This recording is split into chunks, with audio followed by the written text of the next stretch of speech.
আর তারা যা করেছে তারা এটা বিভিন্নভাবেই আফসোস করে পাকিস্তানিরা। 1971 সালে তাদের যেগুলো ভুল, এগুলো নিয়ে বর্তমান কাউকে আঘাত করা যাবে না।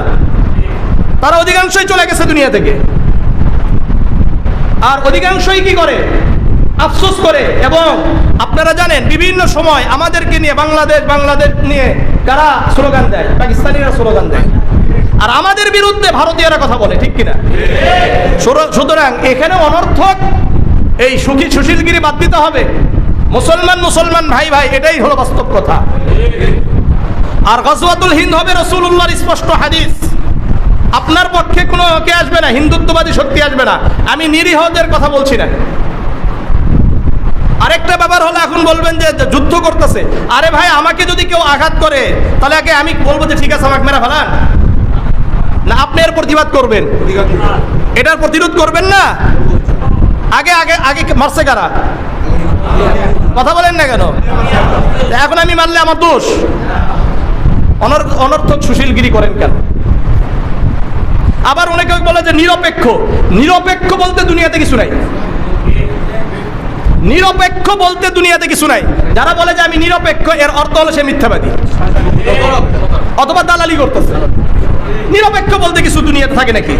আপনার অন্তর দিয়ে কাউকে না কাউকে আপনি ভালোবাসবেন, এটাই স্বাভাবিক। আমরা যেমন নাকি ইসলাম যেখানে আমাদের ভালোবাসা সেখানে, ইসলাম যেখানে আমাদের ভালোবাসা সেখানে। আমরা বিভিন্ন সময় বিভিন্ন জনের বিরুদ্ধে কথা বলি, দেখবেন কথা বলি কেন? তার বক্তব্য হলো ইসলামের বিরুদ্ধে, তাই তার বিরুদ্ধে আমাদের কথা। আমার স্পষ্ট, মান আহাব্বা লিল্লাহ ওয়া আবগাযা লিল্লাহ। রাসূল বলেন মান আহাব্বা লিল্লাহ, ভালোবাসা হবে কার জন্য? ওয়া আবগাযা লিল্লাহ, শত্রুতা হবে কার জন্য? ওয়া আতা লিল্লাহ, দান করব কার জন্য? ফাকাদ ইস্তাকমালাল ঈমান, রাসূল বললেন সে পরিপূর্ণ ঈমানদার হয়ে গেল। এই জন্য ভালোবাসা হবে কার জন্য? দুশমনী হবে কার জন্য? হ্যাঁ, পরিষ্কার কথা। সুতরাং গজওয়াতুল হিন্দ সামনে আসবে, এটা হবে, এটাই সত্য, এটাই কি বাস্তব। আল্লাহ আমাদেরকে কবুল করেন, গজওয়াতুল হিন্দে অংশগ্রহণ করার তৌফিক দান করেন। যারা এটার বিরোধিতা করবে সে মুশরিক হয়ে যাবে। রাসূলের হাদিসের বিরোধিতা করার সম্ভাবনা আছে নাকি? করতে পারেন? সুতরাং করার কোনো সুযোগ নাই। যে করবেন সে মুসলমানিত্ব বাদ দিয়া করেন।